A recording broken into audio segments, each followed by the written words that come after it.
स्वामी जी, ये एपिसोड हम जो सनातन सत्य, दृष्टि विज्ञान या हमारे दृष्टि जो ज्ञान दर्शन वाली है उसके अंदर सम्यक ज्ञान सम्यक दर्शन प्रस्तुत करने के बाद के अंदर क्या क्या अनुभूति होती है और उसको हम कैसे रियलाइज करें, उसके लिए हम इस एपिसोड में बात करेंगे कि हमने सब चीज अपनी दृष्टि के अंदर सेट कर दी सनातन सत्य की, और मैं शुद्ध आत्मा हूं, मन वचन काया से मुक्त, ऐसा मैं शुद्ध आत्मा हूं और मन वचन काया तथा उससे जुड़ी हुई हर अवस्था मात्र कुदरती रचना और व्यवस्थित है। ये सब हमने विजन में सेट कर दिया। तो सेट करने के बाद जो मैं महसूस कर रहा हूं कि कैसी भी परिस्थिति, कैसे भी संजोग हमारे जीवन में आवे, सुबह से शाम या जीवन भर, उसके अंदर आपको राग द्वेष नहीं करना है, आपको एकदम समता भाव बनाए रखना है, आपको मध्यस्थ भाव बनाए रखना है, प्रतिक्रिया विरति रखनी है। यानी कि संजोग ऐसे जहां पे टकराव होने का गुंजाइश होती है वहां पे आप राग द्वेष मत करो। क्या अगर मैं ऐसा चिंतन करता हूं, कोशिश करता हूं, द्रव्य रूप से कहिए या इस मन वचन काया से कहिए, तो क्या ये स्थिति सही है?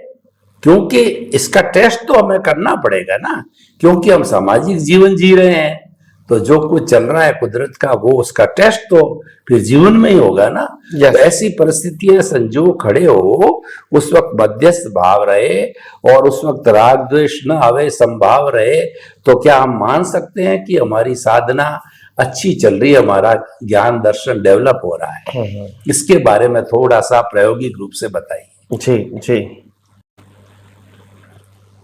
देखो, सामान्यतः धर्म के मार्ग पे हमको संभाव रखने की बात करते हैं और समता भाव की भी बात करते हैं, टकराव टालने की भी बात करते हैं, एडजस्ट होने की भी बात करते हैं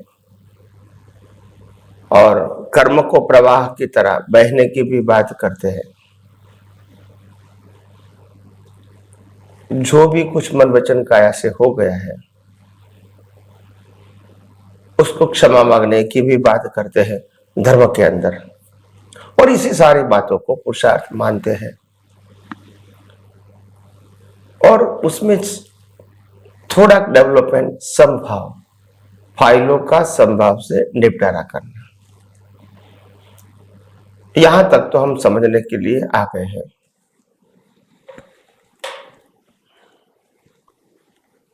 बंद हो गया।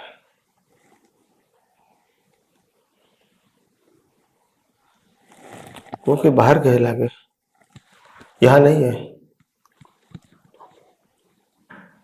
अशोक जी हाय आए, बाथरूम गए, लाइट गई, पूछो देवानी सेव कर।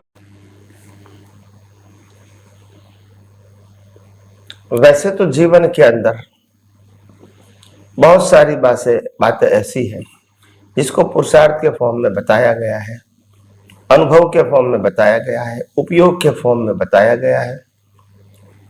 हो सकता है कि रिलेटिव सत्य के आधार से सही भी है,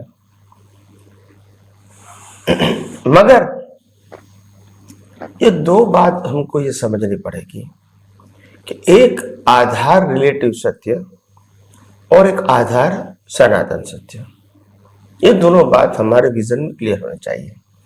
जब आधार ही रिलेटिव सत्य का है तो पुरुषार्थ रियल सत्य का नहीं हो सकता है, और आधार रियल सत्य का है तो पुरुषार्थ रियल सत्य का हो सकता है। तो आधार का मतलब क्या है, मैं पहले आपको समझाने की कोशिश करूं।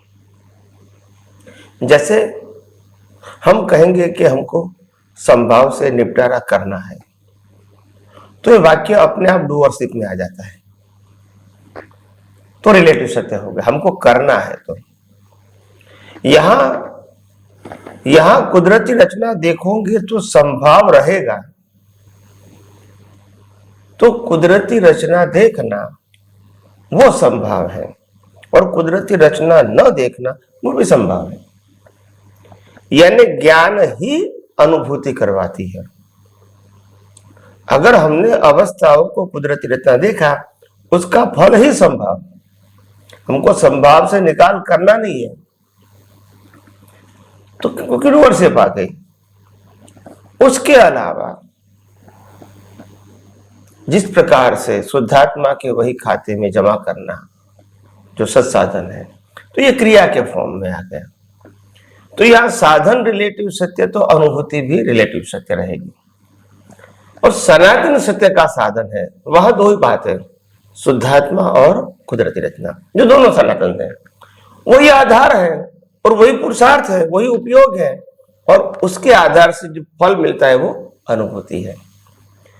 तो समभाव रहना ये हमारे ज्ञान दर्शन का सब्जेक्ट होना चाहिए। ये कोई फिजिकल प्रक्रिया से जुड़ा हुआ नहीं होना चाहिए। अगर फिजिकल प्रक्रिया से जुड़ा हुआ ज्ञान दर्शन है तो समझ रहा, ये धार्मिक सत्य है, रिलेटिव सत्य है। और फिजिकल सत्य का ज्ञान दर्शन का मतलब होता है जहां डूअरशिप है, आपको कुछ करना है। संभाव्य निकाल का जो एग्जाम्पल देते हैं दादा भगवान, सुलेमान का एग्जाम्पल, उसमें आपको संभाव से निपटारा करना है तो बातचीत करके भी आप संभाव्य निकाल करते हैं, ऐसा एग्जाम्पल में बताया गया है। तो यह क्रिया की बात है और क्रिया के रिजल्ट की बात है।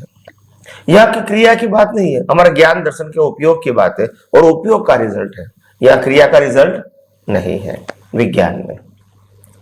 तो समभाव का मतलब होता है, मन वचन का है कि कोई भी अवस्था हमारे ज्ञान दर्शन को अस्थिर नहीं बनाए, वो संभाव हो गया, वो अनुभूति हो गई। क्यों अनुभूति हुई?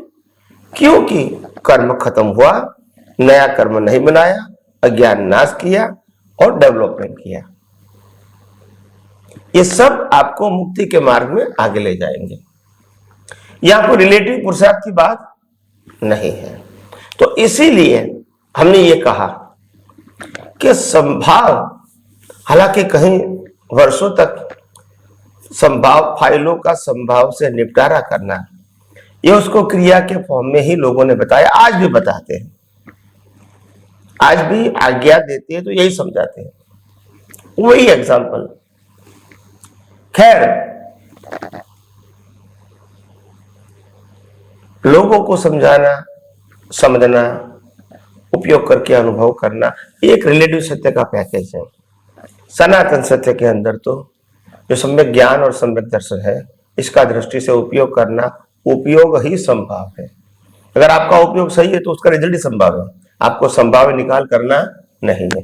संभाव्य निकाल का मतलब होता है आपका ज्ञान दर्शन का ऐसा उपयोग कि वो अवस्था में जो आई थी वो समाप्त हो गई और आपके ज्ञान दर्शन ने उसकी वैल्यू 0 कर दी, तो नया तो कोई सर्जन होगा नहीं, तो अपने आप संभाव्य निकाल हो गया। और जो इसके पीछे छिपा हुआ जो रॉन्ग बिलीफ का अज्ञान था, जिससे यह कर्म बना था, वो अज्ञान भी साथ से पैरेलल इरेज हो गया। और ये विज्ञान के उपयोग करने से अज्ञान इरेज हो गया है, तो they convert in a development. जो विज्ञान का उपयोग किया, कन्वर्ट इन अ डेवलपमेंट। ऐसे आपका डेवलपमेंट धीरे धीरे हाई बनता है। और आपने विज्ञान का उपयोग किया तो मोक्ष मार्ग के लिए लायक और सहायक संजोग प्राप्त होंगे, क्योंकि और कोई आपकी भावना उस संजोग में, विज्ञान का उपयोग करते समय और कोई भावना नहीं है। तो विज्ञान का उपयोग ही मोक्ष मार्ग के लिए लायक और सहायक का संजोग का बीज बनाती है। कोई अलग प्रकार की भावना की जरूरत नहीं, विज्ञान का उपयोग का मतलब ही मोक्ष मार्ग के लिए लायक और सहायक संजोग। तो ये जो पुरुषार्थ है संभाव का, तो बहुत कम लोगों को ये मालूम होता है कि ये दृष्टि की बात है, ये क्रिया की बात नहीं है। हालांकि दादा भगवान ने जिस प्रकार से एग्जाम्पल दिया था उसमें तो क्रिया का महत्व था, डायरेक्ट कहो या इनडायरेक्ट कहो, और इसी प्रकार से बताया गया है। इसी प्रकार से आज आप तो पुत्र भी समझाते हैं, मगर वास्तव में ये दृष्टि की बात है, ये कोई क्रिया की बात नहीं है। मगर ये समझने के लिए बहुत टाइम लगता है। मैंने कहा ना, विज्ञान को विज्ञान के रूप में दृष्टि में सेट करना वो समय लगता है, और विज्ञान को रिलेटिव सत्य के रूप में, डूअरशिप के रूप में, एक्शन के रूप में सेट करना थोड़ा इजी है। तो विज्ञान को विज्ञान के रूप में सेट करना अपने विजन में वो डिफिकल्ट इसीलिए क्योंकि उसका जो गैर है प्रिंसिपल का वो समझ में आना चाहिए कि आखिर क्या प्रिंसिपल क्या है, क्या कहना चाहते हैं वो, क्यों संभाव्य निकाल वो ज्ञान दर्शन के उपयोग का रिजल्ट है। क्यों? अगर मेरा ज्ञान ही अवस्था में सम्यक ज्ञान सम्यक दर्शन होगा तो विसंभाव होगा ही नहीं, वही तो संभव है। तो संभाव्य निकाल उपयोग का रिजल्ट है। क्या है? हमको संभाव्य निकाल करना नहीं, हमारा उपयोग ही रिजल्ट में लाएगा संभाव, और वो संभाव ही मोक्ष मार्ग के लिए लायक और सहायक संजोगों की प्राप्ति करवाएगा नेक्स्ट बर्थ में रिजल्ट के रूप में। तो इसीलिए हमने जो संभाव शब्द का प्रयोग किया, वो संभाव शब्द का प्रयोग आध्यात्म विज्ञान में करना चाहिए, मगर इसको परफेक्ट फॉर्म में समझोगे तो ही समझ में आएगा कि आखिर विज्ञान क्या है। तो आइए हम सब यही विज्ञान को आगे और डीप से समझने की कोशिश। स्वामी जी आपका बहुत बहुत धन्यवाद। संभाव में आपने बताया कि संभाव में रहना, संभाव से निकाल करना तो क्रिया है, और संभाव में रहना ये ज्ञान दर्शन का उपयोग है, जो हम जिसमें विभाव खड़ा हो गया, संजोग खड़े हो गए, उसके अंदर ज्ञान दर्शन का उपयोग करते हैं तो उसका रिजल्ट संभाव आता है। तो ये तो एक परमानेंट सिद्धांत हो गया कि संभाव में रहना, संभाव से निकाल करना तो क्रिया हो गई, और ये फिर रिलेटिव सत्य में आ गया। और क्योंकि जो विज्ञान है वो सिद्धांत पर आधारित है, और जो रिलेटिव सत्य है वह रिलेटिव पर आधारित है, तो मान्यता पर आधारित है। तो दोनों की जब दिशाएं अलग अलग है तो उनके दोनों के दृष्टिकोण, व्यू पॉइंट भी अलग अलग होंगे। खैर, हमारा व्यू पॉइंट तो सनातन सत्य का है, उसी को प्राप्त करना है और उसी को समझना है। तो वही समझ रहे हैं हम आपसे।